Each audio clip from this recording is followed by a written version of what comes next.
Welcome to The Explainer. Today, we're not just looking at a comic book villain, we're putting him on the operating table. We're going to conduct a full psychological autopsy on one of the most genuinely terrifying characters ever put to page. So what does happen when you give a broken child absolute godlike power? I mean, really think about that. That's the terrifying question at the heart of our case study today on Kid Miracle Man. And let me tell you, the answer? It shatters that bright, hopeful image of superheroes we all grew up with, and it exposes a darkness that's truly bone-chilling. Okay, so here's our game plan. We'll start with the case study itself.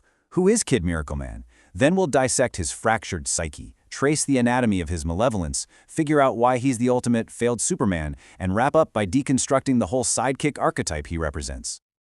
You know, this quote, it just nails it. It perfectly frames our entire investigation. It's all about the corrosive effects of unchecked power. How does a hero, someone with so much potential, become an absolute monster? That's what we're here to find out. All right, let's jump right into our first section, the case study. We're establishing the archetype of corrupted power. Forget thinking of him as just another bad guy. The best way to see him is as a modern Icarus, a kid who was given the power to fly to the sun but had absolutely no idea he could get burned. And right there, that's the whole ballgame. This isn't your standard superhero story. It completely flips the script. It asks a much scarier question. Not, what would you do with great power, but what would great power do to you? Especially, what if you're already broken to begin with? Okay, so to really understand his fall, we have to look inside. We need to analyze that profound internal conflict that defines him. This isn't about some master plan for world domination. His evil is born from a war raging inside his own mind. And this right here perfectly illustrates that warring duality at his core. You've got Johnny Bates, the orphaned, timid, vulnerable kid. And then you have Kid Miracle Man, this physically perfect, angelic-looking being who is secretly a monster. The all-powerful god who despises the helpless child he's trapped with. And just look at the raw power we're talking about here. It's absolutely terrifying. We're not just talking super strength, we're talking flight, energy projection that can incinerate you, controlling lightning, even dominating your mind with telepathy. His capacity for destruction was just near limitless. So what's really interesting and honestly terrifying is how these powers operated within a complete moral vacuum.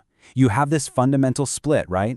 On one hand, omnipotence. On the other, deep, deep psychological damage. And that combination, well, that's the framework for his entire fall from grace. It's the perfect storm. Okay, let's move on. How does this build into a complete psychological collapse? Let's perform that autopsy and see. You can see his descent wasn't instantaneous. It was this gradual, horrible decay.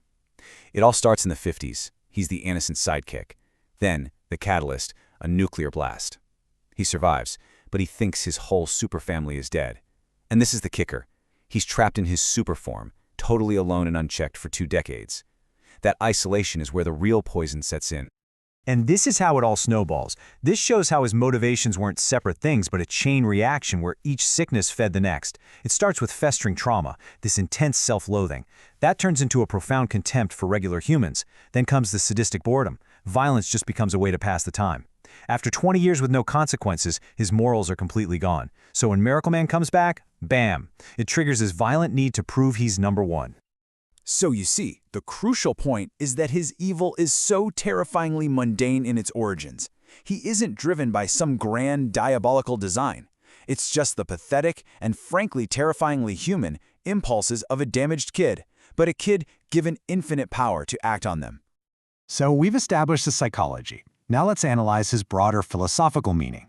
Let's talk about the failed Superman. Yep, this concept is absolutely key to understanding him. He is the ideological inversion of the hero. A failed Superman is a being with the might of a god, but who is still totally imprisoned by the pettiness of a human.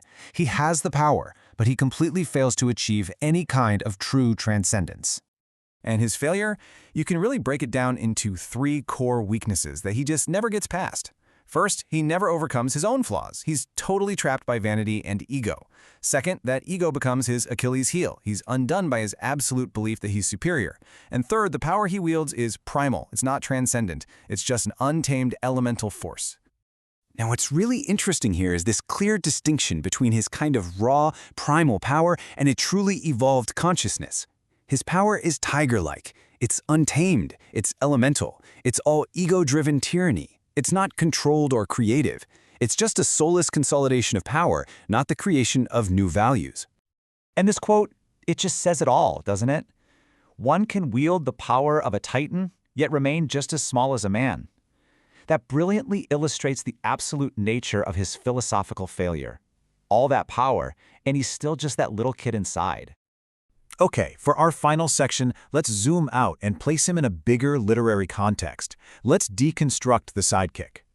You know, you can really understand his story as a modern Faustian bargain. It's not some formal pact with the devil, but it's this unspoken consequence of power. He represents the ultimate bad deal. It's like a high-interest loan against his own soul, with damnation absolutely guaranteed. And this table shows so clearly how our idea of the devil or the villain has evolved. We go from an external monster in the 1500s to an internal psychological mirror in Goethe's Faust, all the way to an empowered human in Miracle Man. The conflict shifts from spiritual peril to ideological war. The devil isn't outside us anymore, it's inside. So the crucial point here is that he's a metatextual critique of superhero optimism itself.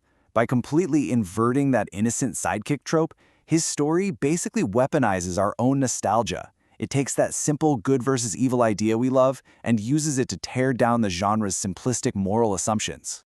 And really, that's his enduring legacy, this powerful shift in focus. The ultimate takeaway is that the primary battleground isn't the city streets or some alien planet. It shifts from the world outside to the internal landscape of the human soul. The real fight is within. And that's the question his story forces every one of us to confront. Is the greatest devil we face the one we forge inside ourselves? The one that's born from that choice to grab for power without first gaining the wisdom to control it?